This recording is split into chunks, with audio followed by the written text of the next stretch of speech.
Средно училище Никола Йонков Вапцаров. Днес сме тук, за да се запознаем с една много важна професия – човекът, който разказва новините на нашия град. Как се казвате и каква е вашата работа в община Силистра? Какво правите в един обикновен работен ден? Добре дошли първо в община Силистра.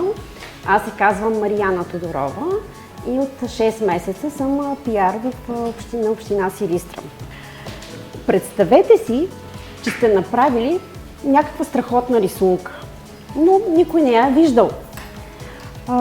Или примерно момчетата, че сте добри футболисти, обаче хората смятат за вас, че имате лош характер. Как ще се почувствате вие? Това няма да ви хареса, нали така? Да. Пиара, работата на пиара всъщност е да ви представи по възможно най-добрият начин. Пиара също така трябва да го разглеждаме като човек, който е пазител на доброто име. Знаете ли приказката за котарака в чизми? Да. Така, нали в приказката се разказва за 3 братя, които получават наследство. Единият взима мелницата, другият взима магарето и третия, най-малкият брат, взима котарака. И той смята, че реално погледнато е обречен на глад, на нищета, защото котарака е най-безполезното нещо, което той е можел да получи в наследство. Обаче самият котарак въобще не е смятал, че е безполезен. И с малко ум, креативност, желание, той реално помага на своя господар да изглежда добре в очите на краля. Ето, това е един пример за това какво е пиар. Кой е пиара в случая? Котарак. Да си представим една лоша история и всички вие ще сте пиари и на който му хрумне добра идея за това как да излезем от тази лоша история и да я представиме като добра, може да споделите съвсем спокойно какво мислите вие. Представете си сега, че имаме една сладкарница, която се казва Мечо. В тази сладкарница пекат най-вкусните корабийки в града. И има опашка от чакащи за корабийки. Обаче сладкаря, който пече корабийките, изгаря корабийките, започва да мирише много лошо. Хората отвън пред сладкарницата са сърдити, защото не могат да си купят корабийки. Как като пиари вие ще промените тази ситуация? Продуктите не са толкова хубави и другия път ще има по-хубави с по-хубави продукти. Аз мятам, че сладкаря ще отиде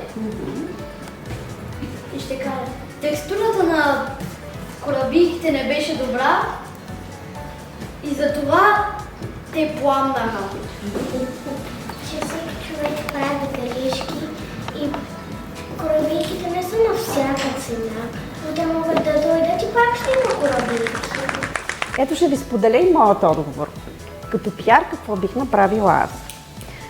Бих излязла и бих казала, ние не просто изгорихме корабийките, ние правихме научен експеримент, за да видим дали корабийките ще получат шоколадов загар.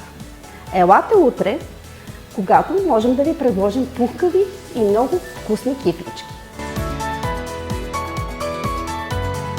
Когато правиш пиар на публична личност, било то кмет, било то министър, било то депутат или в смисъл човек на висока позиция или дори директор на компания, обикновено тези хора са облечени в костюми.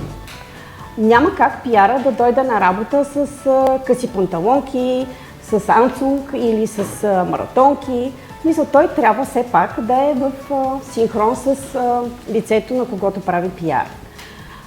Има случаи, в които се налага и да се обличаме и по-обикновено, и по-спортно, в зависимост от това какво точно е събитието и къде точно отиваме с кмета.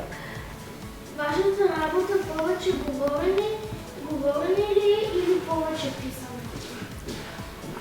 Преди всичко работата ми е да слушам.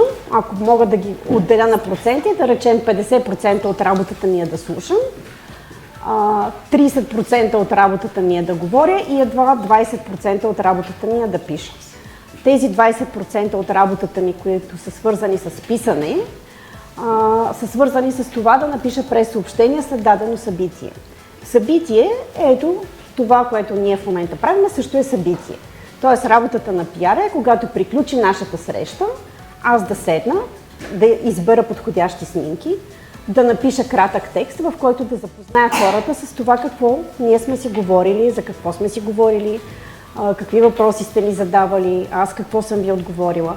И това нещо го оформям като кратък текст и го публикувам или в Фейсбук страницата на общината, или го изпращам до всички медии, за да могат всички медии да се запознаят с нашата среща. Но това е едва 20% от работата. Чуваме новини, които не са верни. Как да разбираме кое е истинско и кое не? Факт е, че новините доста често се употребяват с някаква цел. За да се пусне една фалшива новина, някой трябва да има полза от нея. Скандинавските държави са разработили наръчник и още децата в училищна възраст ги учат да подлагат на съмнение всяка новина. Така че знанието в случая е много ключова роля и това да подлагаш под съмнение всяка теория.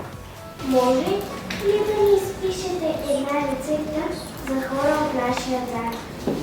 Рецепта за повече хубави новини, повече усмихнати деца и по-добри дни за всички. Това е много голямо предизвикателство, но ми се струва, че града и хората в този град имат нужда от малко повече позитивизъм, имат нужда от малко повече спокойствие и може би толерантност, защото не мисля, че в града не се случват хубави неща, случват се много хубави неща. Новини могат ли да наранят хората? Истината може ли да прави хората по-добри? По принцип, всяка новина може да нарани. Дори ако тя е истина, пак може да нарани. Едно от нещата, които аз никога не съм харесвала в работата си като журналист, е, например, когато има трагичен случай, всички камери и микрофони да са сложени пред лицето на човек, който страда. И не е окей да правиш от трагедията, от една лична трагедия на някакво семейство, да правиш новина. Днес научихме, че истинските новини са много важни. Проверявайте новините преди да ги споделяте, вярвайте на сигурни източници, питайте когато се съмнявате.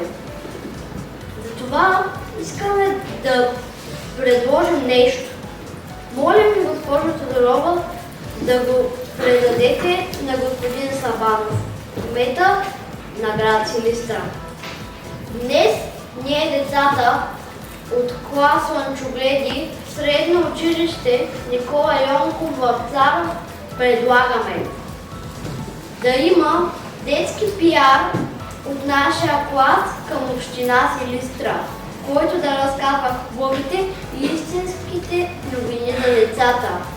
И за да разберете, че сме много сериозни и отговорни, ето нашата първа новина. Днес ние се срещнахме с пиарът на община Силистра, госпожа Мариана Тодорова, и научихме, че когато хората си говорят уважение и казват истината, градът става по-добро място за децата.